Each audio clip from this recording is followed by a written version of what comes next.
Okay, let's use our knowledge of bank balance sheets to talk about something that's topical in the news, and that is stock buybacks.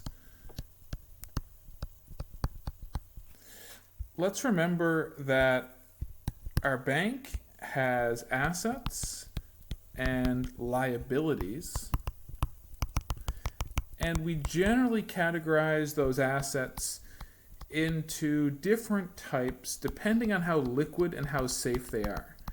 Loans are the least liquid and the most risky, while reserves or cash are the most liquid and least risky. On the liability side, we have these deposits, we've got our debt, and then we have the equity, the skin in the game. So, what is a stock buyback? A buyback is when the company is making decisions about its capital structure. And that capital structure is the liability side of the balance sheet, right? The liabilities are the tools the bank has to work with, right? The bank is taking deposits, it's using debt, and it's also using equity.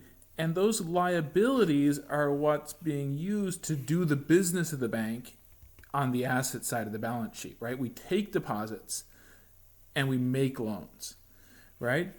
So capital structure is the choice of how much deposits, debt, and equity that the bank is going to use to try to achieve what it wants to achieve in terms of running a business, making loans, blah, blah, blah.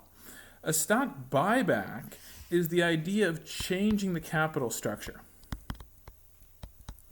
And in particular, it's changing the capital structure to have less equity and more debt. Suppose that we do a buyback of some of our shares. We buy back, say, 50 million in shares. Well, now we're left with less cash on the balance sheet. We use the cash to buy shares, so we're down cash, and we're also down equity, right? We've bought out some of our partners because these things need to balance. Remember, assets and liabilities are one for one, identical. So stock buybacks are often desired by the people who own the bank or the shareholders of the bank because it's returning that cash directly into their pockets, right? When we have this equity on the balance sheet, that's the ownership interest people have in the bank, but it's not really in their pockets. Doing the stock buyback is taking their equity out of the bank and putting it back directly in their pockets. And it's much safer to have that $50 million in cash in your pocket than it is to have it wrapped up in the operations of the bank. Because when that $50 million is wrapped up in the operations of the bank, it means that if something goes wrong to the bank, you're not going to get your money back. So a stock buyback is reducing the role of equity, right? It's reducing the role of equity in the capital structure, and that means more risk, right? After the stock buyback, the debt versus the equity ratio is changing, right? As that equity gets smaller and smaller and smaller, the bank is less and less able to absorb more risk, right? Now, when the equity has fallen to 150, the bank can only withstand a loss of 150 on the securities and loans portfolio. And the more we shrink and shrink and shrink that equity, the smaller and smaller a sort of margin of safety the bank has with respect to losses on its portfolio of investments. In a perfect world, nobody would care about this, right? Stock buybacks and their, first cousin dividends, which are both just giving cash back to the shareholders, right? If I do a dividend here, it's the same thing. A dividend is removing the cash from the balance sheet and giving it back to the shareholders, taking the equity out of the business and putting it into the shareholders' pockets.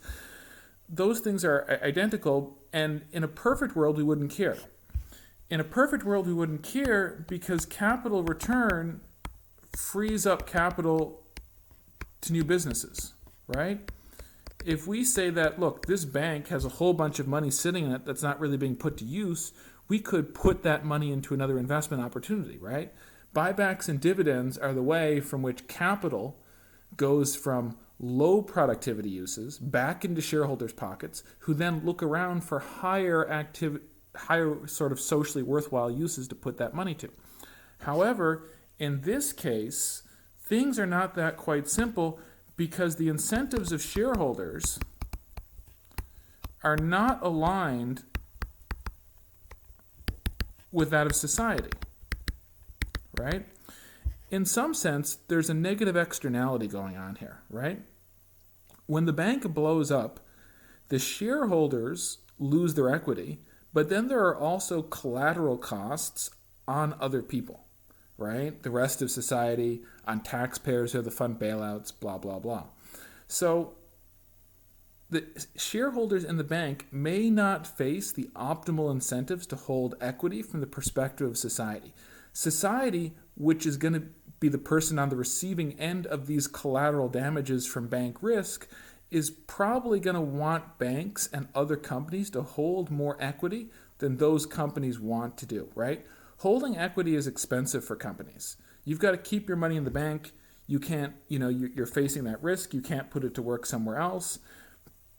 So shareholders would always rather have their money in their own pockets rather than in the bank. But society says, look at these negative externalities. We want you to keep more equity than you would in an otherwise free market to internalize that sort of negative externality and buffer against those shocks. And that's one of the reasons in the news where you see this sort of buyback regulation, capital return regulation, and all these other sort of restrictions about what banks can do with their cash being a political football. Because how big is this negative externality? Nobody knows. Nobody knows what the optimal level of equity is. But it's highly likely that shareholders, left to their own devices, will hold too little equity, and that opens up a lot of economic space for reasonable, economically efficient regulation of equity ratios and equity holdings by private banks.